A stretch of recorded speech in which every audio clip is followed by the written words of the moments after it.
what is the deal with the idea that you have to be given a tarot deck by someone else in order to start practicing tarot? Do you have any idea where that comes from or what the deal with it is, or do you believe it yourself or what? I think the deal with that is that it's an urban legend, and so many people have heard it from somewhere that it's just been repeated over and over again. Mm-hmm. And in that sense, it has some value, I suppose. Sure. But yeah, I mean, I've been the giver of many, many, many tarot decks. So, I mean, if you get a tarot deck from me, that's pretty sick. You better start doing tarot now. Okay, so like to what extent does that relate to tarot itself overall historically as a practice, right? Because isn't that kind of just like the urban legend part, right? Because isn't it kind of resonant with the idea that it was like something that emerged out of a deck of playing cards that people in like the 1300s or something had and were doing stuff with, and it doesn't it sort of have that like street level origin as a practice? I think that you must be gifted the deck concept probably just comes from, our favorite concept, lineage, right? Like to know where you're coming from or where you're getting it from, I guess. Yeah. Otherwise, I've done a lot of study and research into the history, but I don't think it comes explicitly from like the Italian printmakers who made tarot decks, Yeah, I don't mean like the actual specific thing about getting gifted a tarot deck, but I just mean like the practice of tarot in general and like how you do it and what the cards mean and spreads and things. Like I'm sure that it's gotten codified into something more like an initiatory, like formal practice with like explicit lineages over time, but like doesn't it sort of come from just like things people hear from people and like probably saw somebody do once and then just started doing it themselves? Like isn't that sort of part of how it always works? Yeah, I agree. I think that's a big part of it, and that like nowadays is definitely written down and made into someone's like expert quality wiser book, right? Yeah. Right. So it's just fun. It's just a way to pass around the ritual, right? Mm-hmm. How did you learn? How would you describe your process of learning to practice? Oh, well, I taught myself. I did receive my tarot cards as a gift. And I've told that story before on a different podcast, it's a pretty cute story. But I taught myself. I got my cards and I had a little book to go with them, the yellow book, because it's a Rider-Waite deck that I got first. And I basically spent every possible moment in the Calgary Public Library taking out every book I could possibly get on tarot and astrology and the occult, and just like read a lot of books. And then I sat and read for people, strangers and friends and family, a lot. And that was how I learned, was just doing it. But you learned it alongside sort of a lot of divination theory and structure and history, or was it tarot? I mean, it sounds like, astrology and other stuff at the same time, right? Like it wasn't. Yeah. Astrology was a big part of that stage of my spiritual life, because I had left organized religion and I was very much in a seeking time as a teenager. And so, I was looking for anything to grab a hold of, and astrology was great for me personally, but tarot was something that I felt I could share with other people so easily. Like it fell into my bones so quickly. Yeah. Like just, I was off book very quickly. Like I was not, cool. I've never been someone who's like, oh, let me go look, check in the book. It was always like, I know what this card means for you. Yeah. So like the theory, I don't really follow anything anymore. Like right now I'm in a weird zone with tarot because I mostly just do it for myself. But for many, many years I did professional readings and read for strangers and family and stuff. And then eventually I had to put some boundaries on the family readings. Because that can be a really fun, like recursive trauma story. Sure. Yeah. But yeah, I experience tarot somatically. Like it's very much a feeling thing. I'm not an analytical person to begin with. And so it has to do with the moment Yeah. that you're sitting with the person and what they need to hear, you know?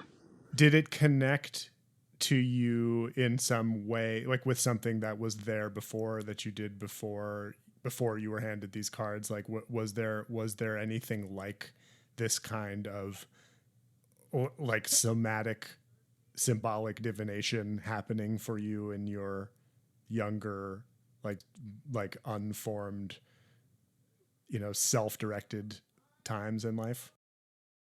Yeah.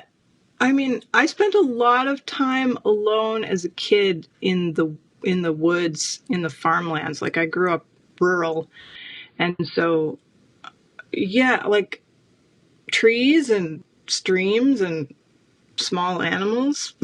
I don't know. That's my framework for life. Yeah. Flowers, the sky. But these are like things that are on tarot cards. Yeah, So it was like yeah, familiar already, kind of. yeah. I guess I must have had some kind of like childhood omen practice, um, because I was very, very like I was very interested in stories and making up stories and creating characters and being in books. Like I was a voracious reader as a kid.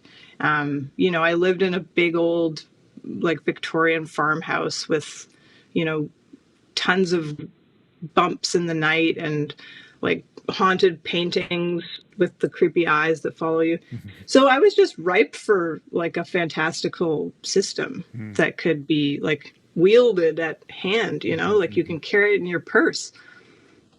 Incredible. What about the people part? Where did you learn to do it for people, or the skills that you need to sit with people and read for them? Oh, I've just always had that. I think both my parents are very like chatty, charismatic people, and so I definitely take after both of them. It's really easy for me to like strike up a conversation with a stranger, to my detriment occasionally, but also, and this just occurred to me now. Unfortunately, as a child, I was made to go out in service, which is what they call knocking on people's doors on Saturday morning to try to get them to take the Watchtower and Awake magazine. So yeah, I had a lot of I see. had a lot of practice, Yeah. like breaking the ice with people. But I basically just set up a card in like there was a mall in my hometown, that had this beautiful botanical garden indoors, like at the top of an office tower. And so I would just sit in there and have my cards out, and people would come by and sit down and get a reading. I didn't charge anything. Did you do this hundreds of times? Like how many roughly, like what sort of scale are we talking about in terms of the arc of your practice from then to now? How much of your practice was like this? Oh, I haven't done that in a long, long time. Like I don't go sit on the street with a table and a card out. But yeah, at that time I did quite a bit of it, probably dozens, you know, Yeah. for strangers, friends, it was constant. Like people were always coming to me. What kinds of inquiries do you get, like from strangers passing by and seeing it? Like what is the nature of their curiosity about it that makes them want to come over and sit down? Like what do they think is going to happen? What are they looking for? Oh, people always have some tragedy or heartbreak or financial issue. People just want to be reassured. Yeah. They just want someone else to understand and listen to them, really. Yeah.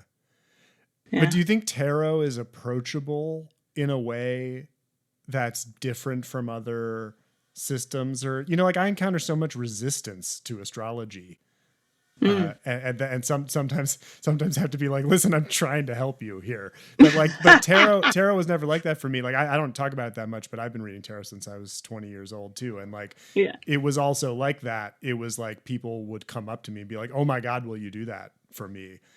I'm wondering what you think about the accessibility or approachability of it. Like, is it about the cards? Is it about the pictures? Like, why do people walk up to tarot readers and ask for one? I mean, I think the pictures and the tactile aspect of it definitely have something to do with it. Like, I think that's just there's a tangible aspect. You know, I don't know how many people actually are visual learners, but the imagery was definitely what dragged me in. Yeah. And I think it's just it's pop culture, right? Like everyone's seen, variety of movies that have a extremely racist tarot scene. Yes. With a death card in it. And people kind of want the magic, Yeah. They want the magic. What is it like for you to be approached by someone you don't know to do magic for them? Oh, yeah. Well, it was a huge part of my identity, especially as a young person. I didn't know anyone else who was doing tarot for a long, long time. And yeah, it felt great to have this like secret power that I could use to help people. It was something that I strongly identified with. My friends in high school called me the Oracle. Nice. Yeah, I'm I was gonna call like, you that sick. now too. This is great. Yeah, you like that. Yeah. So you had like a social role in high school, like with people you were going to school with every day, doing this kind of stuff, and you were the only one. Yeah, it was like, and for years it was like that. People knew me as like the tarot person, and I loved it. It was a crack in my confidence when it became so popular. But I actually, I got over that pretty quickly because the more people are doing it, the more people know about it, and it's fun. It's fun to share. Tell me about what happened for you in the transition. I mean, I guess it was a transition from like tarot cards themselves as objects mediating like an embodied experience between you and somebody else. Like that's what tarot was. At some point for you, it became an art project about it also, right? Like how did that happen? And how did the materials suggest themselves? And like, what made you want to make art about the tarot? I always wanted to. That was immediate. When I originally saw a tarot deck, I was like, oh, I want to make my own. And it's taken me a long ass time to like even get to the precipice of the point of making a deck. But making the tarot jewelry it's just been super fun. That's basically why I went to jewelry school. I was like, I want to make esoteric jewelry. I want to make things that people can hold on to and have and carry around with them, right? Like it's just that feeling of having a favorite card and you're like, why wouldn't you want to wear it around your neck? Yeah. And so yeah, it's been a really fun natural progression. It was immediate for me. I also for a long time I'm a very heavily tattooed person, and I was interested in tattoos to like draw tattoos and do tattoos. I never got an apprenticeship, but I have a lot of tarot card tattoos as well. And so that's another thing that I find really, really cool because you're casting a spell on yourself in some ways. So cards are this very particular medium that I think is very appealing. For me, for sure, it has something to do with like why I approach them. And like most people who have one tarot deck have 12 tarot decks, right? Or I mean, that maybe that number sounds terrifyingly low to you. I'm not sure, but but I the material of the cards is such a big part of it. like for me, like what, like the stock that a deck is printed on, like I've had some decks that are like really gorgeous visually, but they're like laminated pieces of paper, and I hate using them, you know. And like your art, the material that you work in is so much more durable and heavy and dense and difficult to work with. What does material have to do with this, with the divination practice that you have? Well, the cards themselves, like the reason why the cards are so great is because it's like a paper is, we've got so much of it. We can print, we can make multiples. It's so accessible. Yeah. It's so like everyman's tool, right? Putting tarot imagery into silver is cool because it gives you something that's gonna last forever. But don't forget, you can melt that shit down. Right. Yes. Yes. People don't think about that when they buy jewelry, but I do. Yes. Yeah. Yeah. So it can all change. Yeah. But the I don't know. I'm playing around with some different materials, and I will make a paper deck at some point. It's just going to take a while. But yeah, I love silver. It's hard to get over how beautiful it is and how fun it is to work with. I mean, if I could make them in gold, if anybody could afford to buy them, I would. I want a gold tarot deck from you so bad. Oh my God. This is an unfair question, but do you have a favorite card? Do you have a card that is like the one for you? Oh, I've got a couple favorites. I think my very first favorites were the Strength card and the Chariot, and that was because of the astrological associations. Because I'm a Leo sun and a Cancer moon, but also because my dad's a Leo sun and my mom's a Cancer sun. I just found a lot of like richness in that, and I actually have a large Chariot tattoo, and I had a large Strength card tattoo as well. But I think my very favorite card is the Two of Cups. Yeah. Why is that? It's just so cute.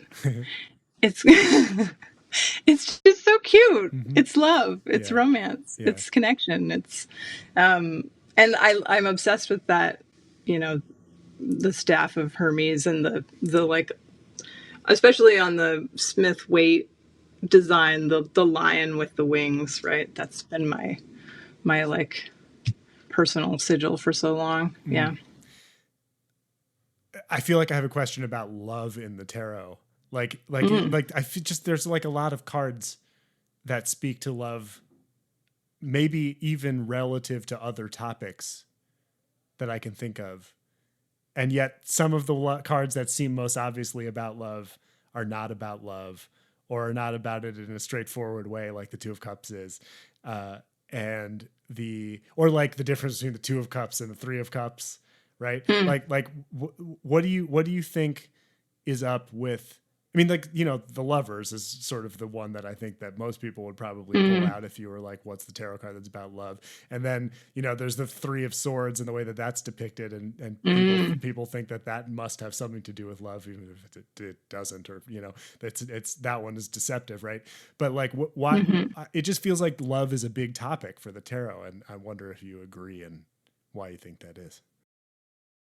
Well, that's why we're here. We're here to love. So, I mean, romantic love just being one aspect of that. But yeah, I tend to agree with all of those specific card statements. I also think it's deeply hilarious that so many people have the Three of Swords tattooed on their bodies, because it is such a, I mean, it's cool. It looks like a tattoo already, Yes, but that's true. It's kind of a funny one. So is the tarot a story about why we're here? Maybe.